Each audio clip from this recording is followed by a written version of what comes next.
Welcome back to another show and tell video. Today we're taking a look at a legacy item now. This is from Midwest Industries, a carbon length free float handguard. This one is model MI-T7. So here on the box, we can see here some contact info at the time. Feel free to research Midwest Industries, very large variety of items. This one was obtained on sale years ago, but finally deciding to do something with it. So gathering some parts for a project, etc. And we'll see how far that gets. But let's go ahead and open this up. Again, what this is carbine length, free float style of handguards. So this will only attach on the receiver at the barrel nut area, and there's not actually any tension used to hold the handguard in place at both ends. It only attaches at one end, thus free floats without applying pressure to the barrel. I'll probably give you a quick idea of what this is actually replacing. Normally on your standard legacy style, particularly carbine platform, similar to M4, etc., they used to have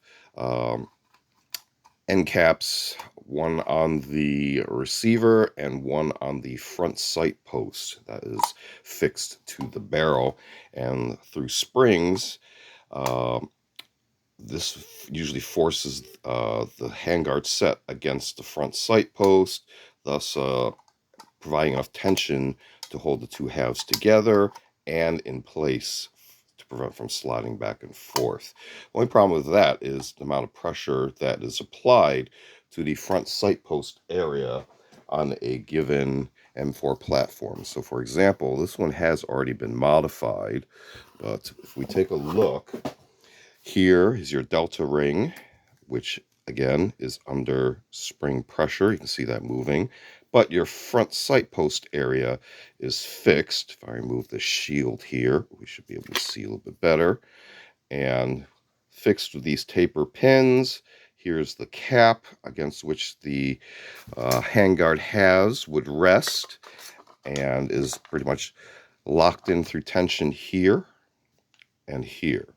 Now this here is a quad rail replacement handguard, but this also is two-part, and you can see here it drops in between the delta ring and the front sight post, and that also relies on the front sight post for tension to hold it in, so not a free-floating system. So let's go ahead and take a look and see what actually comes with the T7 model. We'll set some of this stuff aside. You've got the handguard itself. It is one milled out structure, and then there are connection points to connect to your item. You're also going to get a little kit here that says finger tighten only, with your locking nut there, a tool that actually fits into there, as you can see, and a little bit of blue Loctite similar material in a tube with a cap to prevent drying out, in case you only use a sparing amount. Bubble wrap, set that aside, and then we have a bunch of instructions. So we have installation instructions. Here's your parts breakdown, your anti-rotation pin that we saw there, the handguard, the Allen key. Then there's going to be the jam nut and the larger barrel nut, and that's what provides the connection point to your receiver. You are going to need some tools possibly, and then you have actual detailed instructions. So in summary, what will happen is you are going to have to remove, if you have a fixed front sight post, you will need to remove this. If you don't have this and just have a normal gas block, this may actually be able to pass over it once you take out the jam nut and the barrel nut. So give me a second. Okay, so you can see there are quite a few threads, so that does take some time to remove from this set of threads in here that you can see.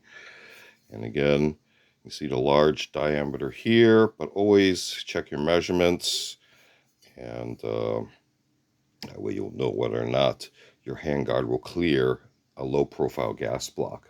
Otherwise, again, if you have a fixed setup, this has to be removed. You can remove it by knocking out your taper pins and then removing your front sight block in that direction. That frees up your existing legacy handguard pieces. You will also need to remove your, in this case, while removing this front sight post, you will be removing the gas tube, and you will need to remove your delta ring assembly from here, because that is going to be replaced with the jam nut barrel nut system. And you can see how this all kind of interlocks. This here will then mate onto, say, a receiver. I just happen to have a blank one here.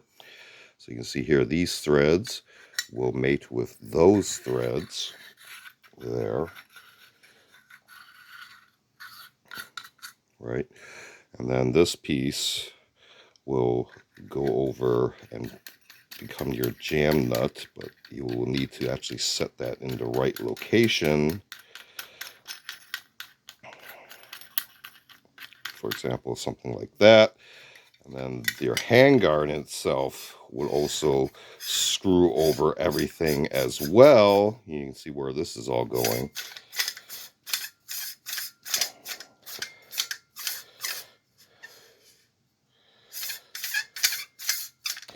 Now, if you notice, there's going to be that large tab there. And assuming you've already had your barrel installed, your gas tube installed, your gas block installed, you're then able to then lock this all in place once it's flush against the receiver. I'm not going to bother all the way because it takes forever. This is your jam nut that will then lock into here, which then would then interface against one of these locking points under your handguard per se. So you can see how this is all locking in like so. And again, this would go onto there and lock onto the barrel nut itself. So give me another few seconds to get this off. This gives you an idea of how long it actually takes to get this over all the threading. There are a lot of threads.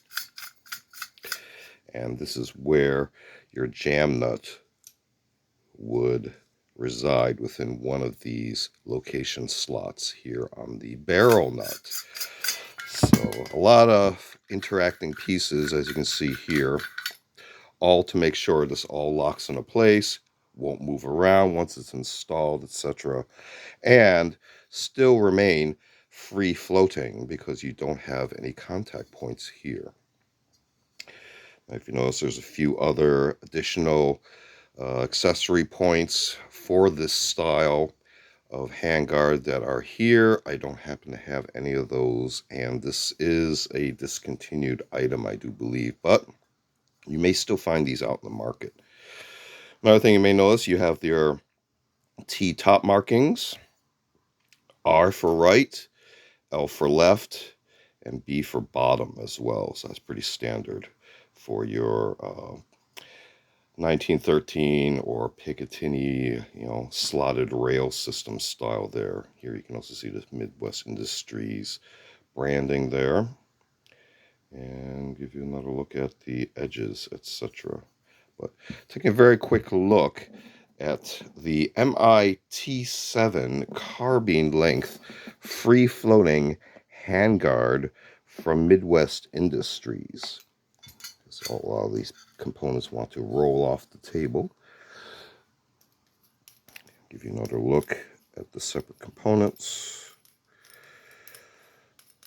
So again, you got jam nuts, barrel nuts, etc., and the tools and Loctite and the handguard itself. This has been another show and tell video. Feel free to check out other show and tell videos on the channel. We also do unboxing videos as well as a selection of book review media reviews. Feel free to check all those out. Feel free to like and subscribe. Thanks for watching. See you next time.